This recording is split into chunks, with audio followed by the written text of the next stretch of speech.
भैया बहनों, वंदे मातरम। आज हम पाठ 8 के अंतर्गत सर्प कैसे चलते हैं इसके बारे में समझेंगे। पेज नंबर 75 अपनी साइंस की बुक में निकालिए और पेंसिल लीजिए और अब देखिए पेज नंबर 75 पर दाईं ओर सर्प कैसे चलते हैं। आज का हमारा ये प्रकरण है। क्या आपने सांप को फिसलते हुए आगे बढ़ते देखा है? क्या यह सीधा चलता है? नहीं चलता है। आप देखते होंगे ये इस प्रकार से लहर लहर के द्वारा चलता है, लहरा लहरा करके। चित्र 8.25 में आप देख रहे होंगे सर्प का मेरुदंड लंबा होता है, यानी इसकी रीढ़ की हड्डी है वो लंबी होती है। यहाँ से आपको अंडरलाइन करना है, सर्प का मेरुदंड लंबा होता है यहाँ से। शरीर की पेशियाँ क्षीण एवं असंख्य होती है, यानी शरीर की जो पेशियाँ हैं वो कमज़ोर होती है, क्षीण का मतलब, और असंख्य होती है यानी गिनी नहीं जा सकती, अनेक होती है। वे परस्पर जुड़ी होती हैं और वे पेशियाँ आपस में, परस्पर का मतलब आपस में एक दूसरे से जुड़ी होती हैं, चाहे वे दूरी ही क्यों न हो, चाहे वो कितनी दूर हो, लेकिन फिर भी वो जुड़ी होती हैं। पेशियाँ मेरुदंड, पसलियों एवं त्वचा को भी एक दूसरे से जोड़ती है। परीक्षा में आ जाए कि पेशियाँ किसे किसे जोड़ती है, तो मेरुदंड, पसलियों एवं त्वचा यानी चमड़ी को भी एक दूसरे से जोड़ती है। ये सब अंडरलाइन करते चलें आप। सर्प का शरीर अनेक वलय में मुड़ा होता है। जिस प्रकार वो अर्ध गोलाकार होता है उसको वलय कहते हैं। फिर इस प्रकार यूँ आदि गोलाई बनाता है उसको कहते हैं वलय। इसके द्वारा ये गति करता है, आगे बढ़ता है। यह भी अंडरलाइन करते चलें आप कि सर्प का शरीर अनेक वलय में जुड़ा होता है। इसी प्रकार सर्प का प्रत्येक वलय उसे आगे की ओर धकेलता है।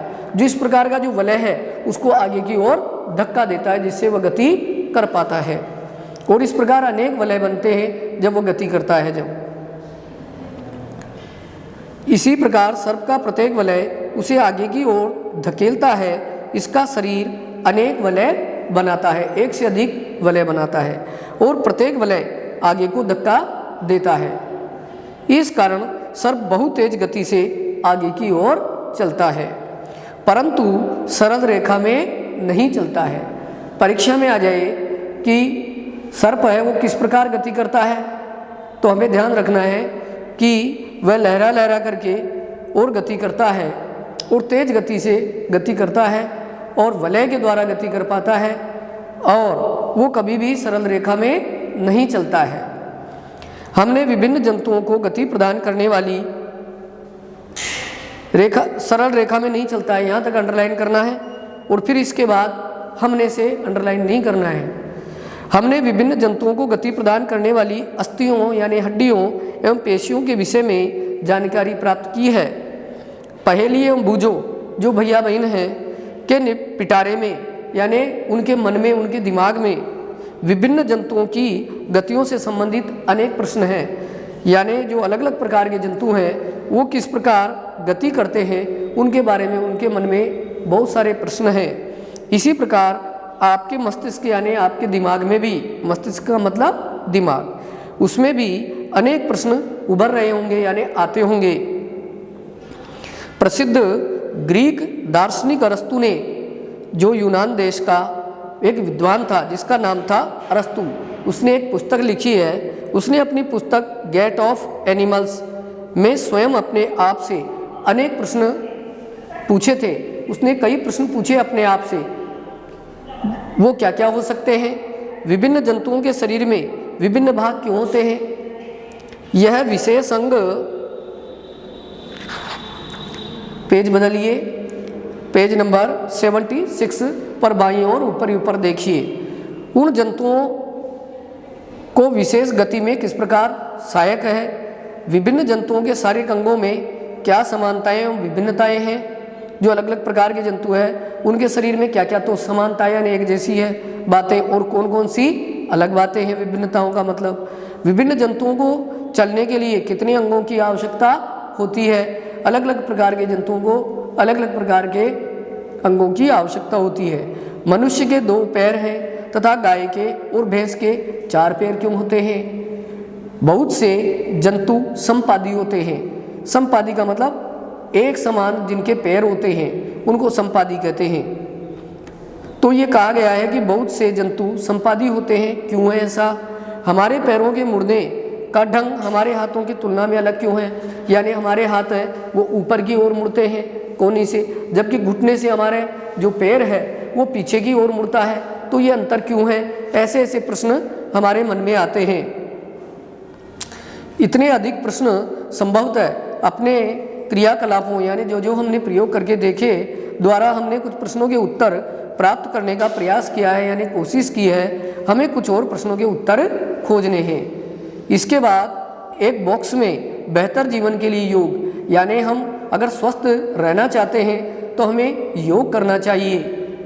इसलिए 21 जून को अंतर्राष्ट्रीय योग दिवस मनाया जाता है और कहते हैं कि रोग भगाए योग, योग भगाए रोग, ऐसा बोलते हैं। अब कैसे योग के बारे में क्या क्या दिया हुआ है वो जानकारी भी परीक्षा में आ सकती है। योग प्राचीन भारतीय परंपरा का एक अमूल्य उपहार है, यानी हमें एक भेंट है प्राचीन भारतीय परंपरा का। बहुत प्राचीन काल से, बहुत पुराने समय से हमारे लिए अमूल्य है ये। संयुक्त राष्ट्र द्वारा 21 जून को अंतर्राष्ट्रीय योग दिवस के रूप में घोषित किया गया है। योग व्यक्ति को स्वस्थ रखता है। यह मेरुदंड को सीधा रखने में मदद करता है, यानी हमारी रीढ़ की हड्डी को भी सीधा रखता है, जिससे बुढ़ापे में हमारी रीढ़ की हड्डी मुड़े नहीं और चलने में परेशानी नहीं हो, जिससे आप सीधे बैठते हैं, झुककर नहीं। योग की कई मुद्राएं ऐसी है, यानी स्थितियां, मुद्राओं का मतलब ऐसी होती है जिसमें आप स्वयं का वजन उठाते हैं, यानी अपने शरीर का भी वजन उठाना पड़ता है, जिससे अस्थियां मजबूत होती है, हमारी हड्डियां मजबूत हो जाती है और ओस्टियोपोरोसिस से बचाती है, यानी जो बीमारी है उससे हड्डियों से संबंधित, हड्डियों को कमज़ोर बनाने वाली बीमारी, उससे हमको बचाती है।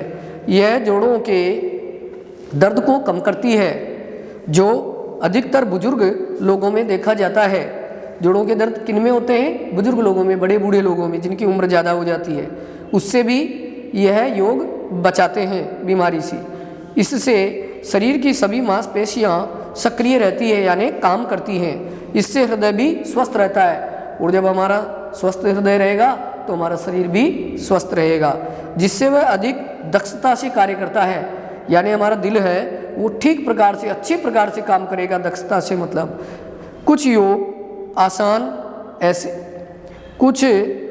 आसन ऐसे हैं जिसे एक प्रशिक्षित व्यक्ति की देख रेख में ही किया जाना चाहिए, यानी जो प्रशिक्षित है, यानी जो सीखा हुआ है, ट्रेनिंग लिया हुआ है, उस व्यक्ति से ही हमें योग सीखना चाहिए।